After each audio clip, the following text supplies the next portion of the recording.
I'm Logan Jean. Here's an alligator hide caught by a good friend of mine. We're gonna show you how to tan the hide. It's been skinned out, and we're gonna take it out of the bag and see what kind of condition it's in. Alligator's still frozen. Gonna get the rest of it off.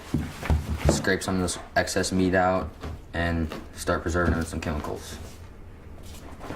Okay, the gator's thawed out a little more now, so we can see what we got. There's still a lot of meat left on the skin, as you can see. The legs are still attached, so we're gonna have to skin it out around the legs, all the way down the tail, and remove every little piece of meat off this whole alligator before we can start the chemical process.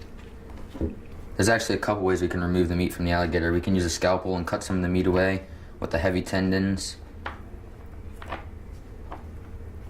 And it cuts off the meat real well and gets through to the deep stuff.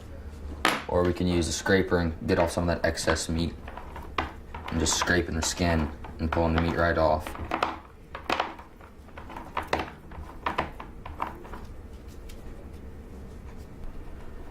We're gonna work on cleaning up this hide for the next few hours and getting this alligator ready for the chemical process, which is then going to make this raw hide turn into a nice piece of tan leather. Okay, we got most of their meat removed from inside the head and from the rest of the body, so now it's time to salt down the hide. We're gonna use a lot of salt, rub it all into every crack and crevice of the whole hide, and let that sit for 2 or 3 days. Tanning is the process of turning a protein skin into a non-protein state. Approximately 30% of the skin is tannable. The rest of the skin must be removed by processes of salting, degreasing, or pickling. So now we're going to mix up our pickle bath. Pickle bath has consisted of 16 ounces of salt per gallon of water and 2 ounces of formic acid per gallon of water.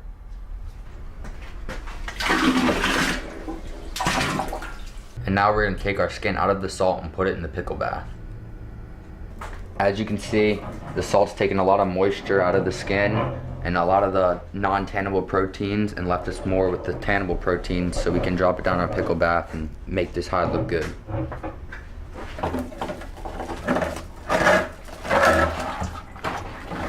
We're going to leave the hide in here for about 48 hours, let it soak, and then put it in the tanning process. Alright, it's been in the pickle about 2 days. We're going to take it out now, and the next step is to degrease it. We're going to use a very strong taxidermy degreaser called Dawn dishwashing liquid. We're going to put a good bit of this in some warm water, let it set up nice and good, and let the gator soak in there for about an hour. Draw all the greases out of the hide. Alright, it's been degreased for about an hour now, so the next step is going to be to tan the hide. We got Paratan, which is a synthetic tan with a little bit of salt mixture in a 5-gallon bucket. So now we're going to go ahead and drop the hide down in there and let it soak for about 24 hours.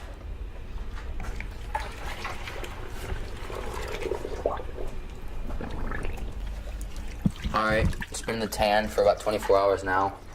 We're going to hang it up, let it drip dry. Because it's been in the solution for more than 24 hours, it's considered leather now.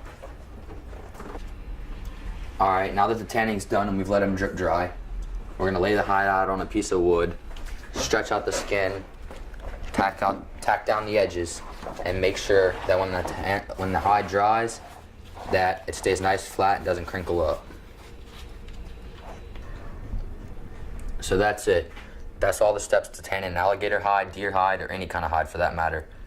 We just got to let it dry out a little bit more, apply some oil to the skin, keep it nice, soft, keep flexing it, make it pliable, and then it's ready to hang up on the wall.